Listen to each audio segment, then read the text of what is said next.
নমস্কার, আমি হাসি দাস। আজ আমরা একটি খুব গুরুত্বপূর্ণ বিষয় নিয়ে আলোচনা করব। গর্ভাবস্থায় মায়ের মানসিক অবস্থা কি সত্যিই গর্ভের শিশুর উপর প্রভাব ফেলে? আমরা অনেক সময় শুনি গর্ভবতী মাকে সবসময় আনন্দে রাখতে হবে, তাকে কষ্ট দেওয়া উচিত নয়। কিন্তু কেন এই কথা বলা হয়? এর পেছনে কি কারণ আছে? ভারতীয় সংস্কৃতিতে বহুদিন ধরেই বিশ্বাস করা হয় যে গর্ভাবস্থায় মায়ের চিন্তা, অনুভূতি এবং পরিবেশ শিশুর ওপর প্রভাব ফেলে। এই ভাবনাকেই আমরা গর্ভসংস্কারের একটি গুরুত্বপূর্ণ অংশ হিসেবে দেখি। যখন একজন মা শান্ত, আনন্দিত এবং ইতিবাচক থাকেন, তখন তার শরীরে ভালো হরমোন তৈরি হয়, যা শিশুর বিকাশে সহায়ক হতে পারে।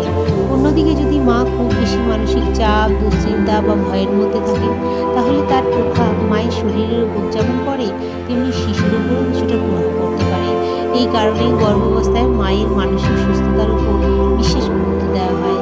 তাহলে প্রশ্ন হলো, গর্ভাবস্থায় একজন মা কিভাবে নিজের মনকে শান্ত ও ইতিবাচক রাখতে পারেন? প্রথমত, প্রতিদিন কিছু সময় নিজের জন্য রাখুন। শান্তভাবে বসে ধ্যান বা গভীর শ্বাস নেওয়ার অভ্যাস মনকে অনেকটাই শান্ত করতে পারে। দ্বিতীয়ত, ভালো বই পড়া বা সুন্দর গল্প শোনা, এতে মন ভালো থাকে এবং চিন্তাভাবনাও ইতিবাচক হয়। তৃতীয়ত, সুমধুর সঙ্গীত শোনা। অনেক গর্ভবতী মা হালকা সঙ্গীত বা ভক্তিমূলক গান শুনে মানসিক শান্তি পায়। চতুর্থত, পরিবারের সঙ্গে আনন্দে সময় কাটানো।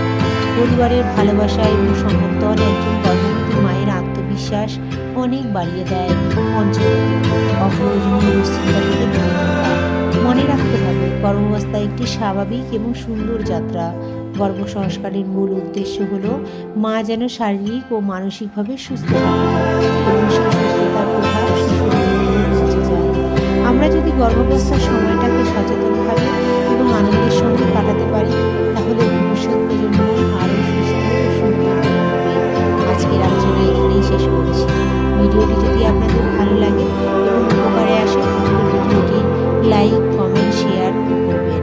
আর এই ধরনের আরও গুরুত্বপূর্ণ তথ্য জানার জন্য আমাদের চ্যানেলটি সাবস্ক্রাইব করতে ভুলবেন না।